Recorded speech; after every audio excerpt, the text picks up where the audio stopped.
Plusieurs membres du gouvernement, dont le ministre de l'économie et des finances, le ministre de l'Intérieur, la secrétaire d'État aux affaires sociales, la secrétaire d'État au logement, le ministre délégué à la décentralisation et le ministre de l'Éducation nationale. Au cours de cette réunion, il a été évoqué du plan d'aide aux sinistrés de l'incendie. Une première aide a été donc prise en charge hier. Celle-ci se poursuit pour venir en aide à ces Djiboutiens en situation de détresse. Rappelons qu'hier, la commune de Balbala a été le théâtre d'une série d'incendies qui a ravagé des centaines d'habitations. Les victimes ont été logées dans deux écoles primaires, à savoir Balbala 3 et Balbala 7. Et après la sortie de la réunion de crise portant sur la planification et la gestion de secours aux victimes de l'incendie, ce matin à la primature, le ministre de l'Intérieur, Hassan Omar Mohamed, a annoncé que les dégâts matériels avec plus de 150 habitations détruites par les incendies sont considérables, mais Dieu merci, on ne déplore pas de victimes humaines.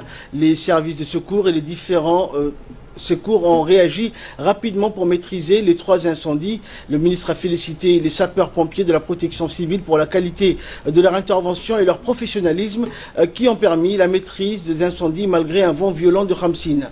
Le ministre de l'Intérieur a ajouté également que le président de la République a donné des instructions fermes pour soutenir les victimes des trois incendies de Balbala hier. Il a enfin conclu que le président reste engagé aux côtés des sinistrés.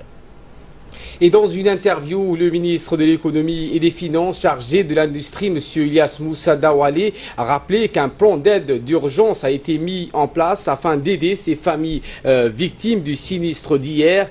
M. Ilyas Moussa Dawale a indiqué que le chef de l'État a donné des instructions claires à plusieurs membres du gouvernement pour assister les victimes de l'incendie de Balbala. Il a appelé à tous les Djiboutiens de faire preuve de civisme en apportant une aide à ces familles pour leur témoigner de leur solidarité. Et de son côté, le Premier ministre par intérim et ministre de la Justice, Moumin Ahmed Cher, a indiqué que la réunion d'aujourd'hui consistait à mieux coordonner l'aide qui sera remise aux sinistrés. Moumin Ahmed Cher est revenu sur l'ampleur de l'incendie qui a frappé, rappelons-le hier, 3 quartiers de la commune de Balbala. Il a rappelé également que c'est la première catastrophe enregistrée d'une telle ampleur enregistrée sur le territoire national. On l'écoute. On a tenu aujourd'hui à la primature une réunion de crise sur l'incendie d'hier.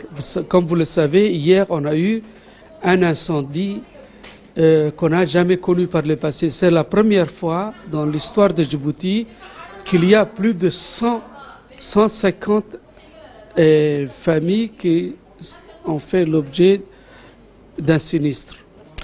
Ce sinistre, nous avons réussi à le maîtriser.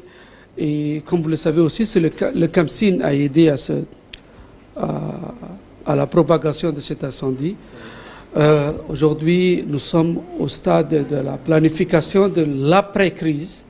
Nous sommes en train de planifier comment va se dérouler l'après-incendie, c'est-à-dire comment faire pour comment assister les gens. Nous avons étendu la cellule de crise à 3 jours. Pour voir un peu plus clair et comment voir le site. Et nous avons confié ce travail au ministre. Le travail d'assistance des sinistrés a été confié